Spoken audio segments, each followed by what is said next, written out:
Je voudrais qu'on s'intéresse à ce qui s'appelle le jumeau numérique. Pour connaître l'évolution des structures, faire du préventif ou savoir où il faudra intervenir, évidemment, on a besoin bien souvent de la technologie. Et comme en médecine, elle va permettre en fait d'aller opérer, de voir le résultat avant de passer en quelque sorte aux travaux pratiques. C'est le principe du jumeau numérique qui est utilisé, y compris dans les TP et surtout sur tous les types d'ouvrages. Alors, on va voir ça en détail avec Judicaël Dehotain de SNCF Réseau.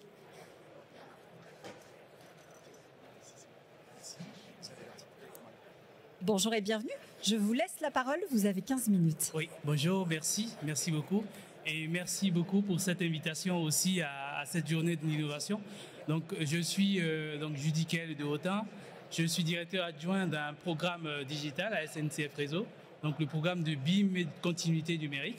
Donc, je vais un peu brosser comment il est utilisé et en fait pourquoi on parle de ce sujet-là et quel intérêt SNCF finalement a à aborder, à aller sur ces sujets-là. Donc, je vais commencer par poser. Alors, s'il veut bien. Je ne sais pas. Ah bon, c'est bon. Ah ouais, oui, si, il est parti. Voilà. Donc, effectivement, avant de parler de digital, j'aimerais en fait faire un petit rappel sur l'engagement sociétal de SNCF sur la décarbonation. Donc, on est évidemment dans un contexte national où on a tous une contribution, une responsabilité à baisser nos émissions et à baisser en fait l'empreinte carbone. Donc, on est pleinement engagé aussi dans cette dynamique. Et juste une petite précision ici, c'est qu'effectivement, quand on exploite les trains, le train est un très bon moyen déjà de décarbonation dans la phase d'exploitation. Ça, on le sait tous, mais ça ne suffit pas parce qu'en fait, pour produire du train, on a recours effectivement à toutes les activités de production de rails, de production d'infrastructures. Et donc, on partage comme vous, l'ensemble du secteur, les mêmes problématiques finalement d'utiliser et en fait d'être vertueux sur tout le cycle de production du train.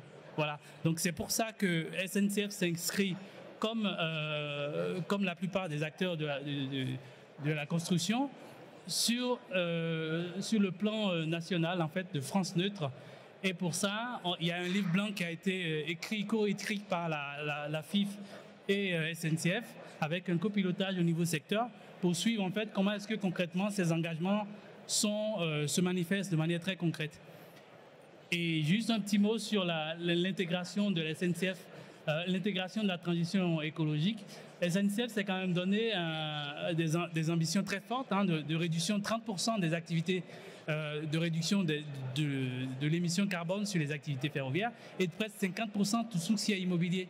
Donc effectivement, SNCF a énormément de parcs immobiliers et tout ce qui est réduction, etc., des pratiques et en fait du fonctionnement des bâtiments font partie en fait de l'équation de réduction.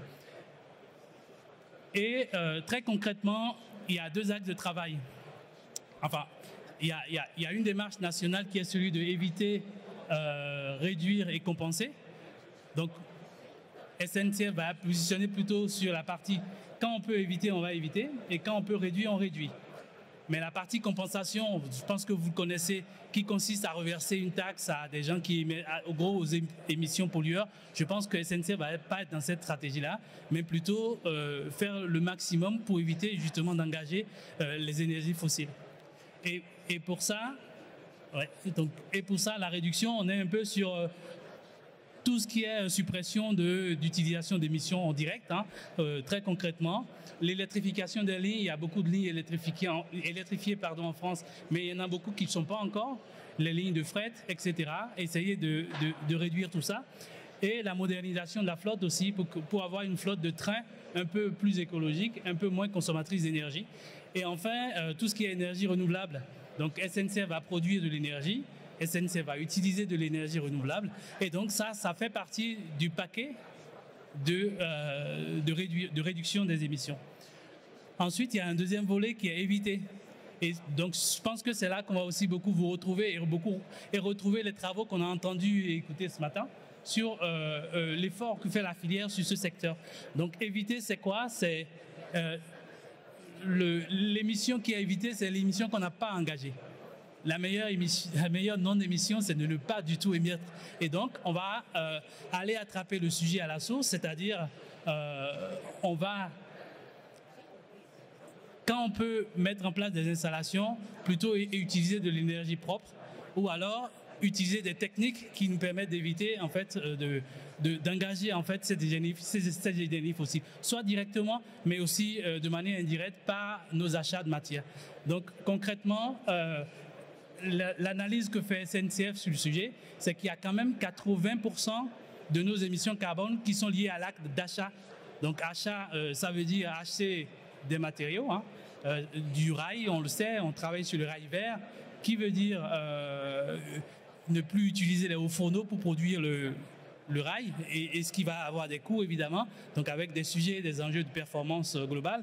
Mais voilà, il y a ce sujet de rail vert, mais il y a aussi tout ce qui est travaux. Donc, encourager la filière dans cette démarche. Donc, en fait, finalement, donner un coup d'accélérateur à tous les travaux qui ont été présentés ce matin sur le fait que SNCF, en tant que donneur d'ordre, va aller dans une direction où ces efforts-là vont être valorisés. Ces efforts vont, de manière résolument engagée, réduire cela. Et très concrètement, ça se manifeste par tout ce qui est appel d'offres. Il y a déjà une première mesure qui tourne déjà, qui est le fait que la notation RSE dans les appels d'offres est d'aujourd'hui de 20%, c'est énorme. Donc la responsabilité sociale des entreprises sur les volets appels d'offres est de 20%. On les note à 20%. Donc ça veut dire que les entreprises qui font des efforts pour intégrer ces technologies-là sont mieux notées, en fait, quand ces innovations sont mises vraiment à l'honneur dans les appels d'offres publics. Donc ça, c'est le sujet que je voulais vous présenter sur la partie stratégie d'entreprise. Et concrètement, dans les travaux de SNCF, on est aussi sur une stratégie d'utiliser une analyse plutôt sur tout le cycle de vie et non pas des investissements directs à coût d'appel d'offres, etc.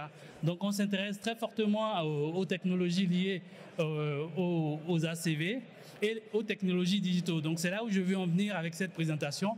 Que vient faire le BIM et le digital dans cette affaire?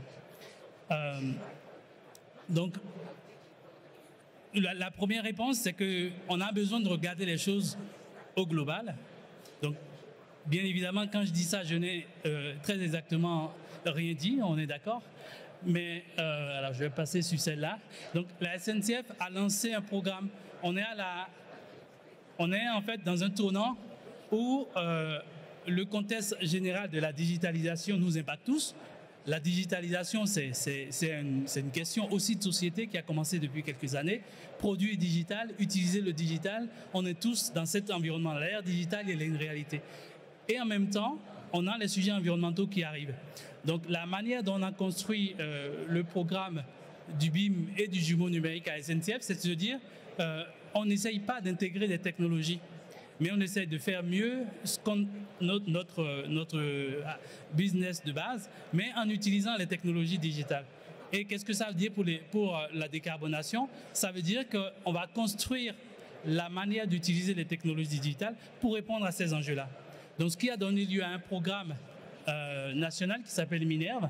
Et ce programme-là, ça vient d'un constat aussi, c'est que, bien évidemment, on le sait, mais en fait, la manière traditionnelle de travailler, qui est de dire on fait des appels d'offres et on achète des prestations ou des services, ça ne fonctionne plus.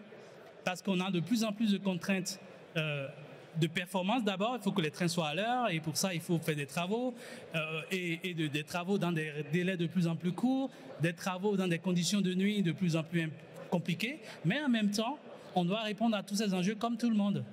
Donc, on ne peut pas résolument juste se contenter de recevoir des prestations et des réponses à des prestations pour intégrer en fait tout ça dans une logique d'optimisation. Ce n'est plus possible.